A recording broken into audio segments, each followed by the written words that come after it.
Egypt کے علاقے سے 14 جون 2023 کو ایک کشتی روانہ ہوئی لیبیا کی طرف، جبکہ اس کا اصل ٹھکانہ یورپ کا علاقہ گریس تھا، لیکن اس کو لیبیا سے کچھ بندے اٹھانے تھے۔ لیکن اس کے لیے آپ کو پہلے یہ معلوم ہونا ضروری ہے کہ اس کام کے لیے لوگ ہزاروں ڈالرز خرچ کر لیتے ہیں تاکہ وہ کسی بھی طریقے سے یورپ پہنچ جائیں۔ یہ سفر پاکستان سے عام طور پہ شروع ہوتا ہے، مگر اس سفر کو مکمل کرنے کے لیے پاکستان، ایران، شام، لیبیا اور ایجپٹ کی گرم ترین صحراؤں سے پیدل چل کے کرنا پڑتا ہے،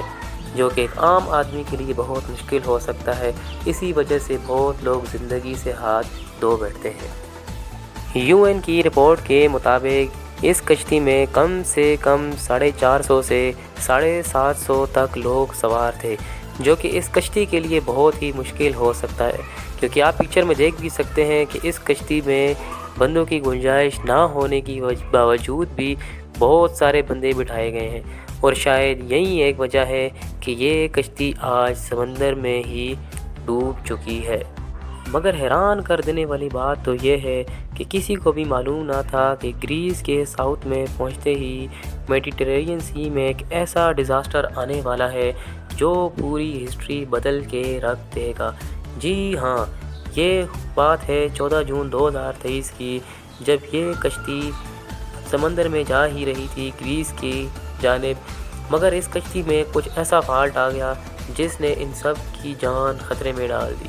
جی ہاں، پہلے تو 7 گھنٹے تک یہ کشتی سمندر میں ہی آگے پیچھے گھومتی رہی، مگر زیادہ دور نہ جا سکی۔ یہ کشتی صرف 80 کلومیٹر ہی اپنے مقام سے دور پہنچ چکی تھی، مگر اب یہ کشتی ایک جگہ پہ کھڑی تھی اور سب لوگوں میں خوف و ہراس پیدا ہو چکا تھا۔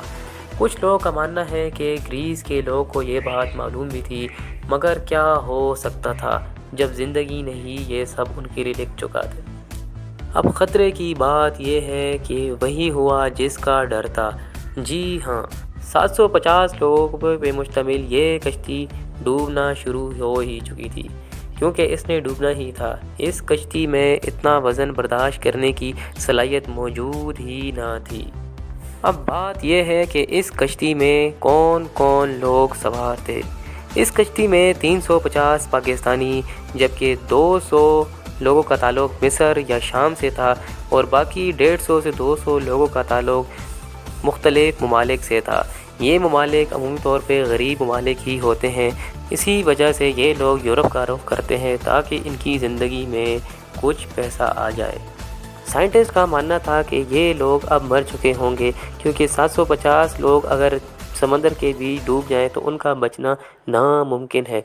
کیونکہ پہلے 82 لوگ اور اس کے بعد کرتے کرتے 209 لوگوں کی لاشیں مل چکی تھی، جس سے ان کو اندازہ ہو گیا کہ اب ایک ایک کر کے سب کی لاشیں مل جائیں گی۔ مگر حیران کر دینے والی بات تو یہ تھی کہ 104 لوگ زندہ مل چکے ہیں، جس میں 12 لوگوں کا تعلق پاکستان سے ہے، اور یہ کام بہت مشکل ہے کیونکہ کم سے کم 10 سے 20 کلومیٹر کا سفر یہ لوگ بغیر کشتی کے سہارے صرف سوئمنگ کر کے ہی کر چکے ہیں۔ FIA فیڈرل انویسٹیگیشن ایجنسی نے ابھی تک 20 ہیومن ٹریفکرز پاکستان سے اریسٹ کر دیے ہیں، اور ان کا تعلق بھی پاکستان سے ہی ہے، جبکہ گریس نے ابھی تک 9 آدمیوں کو اریسٹ کیا ہے جن کا تعلق گریس سے نہیں بلکہ ایجپٹ سے ہے، یعنی کہ مصر سے ہے ان کا تعلق۔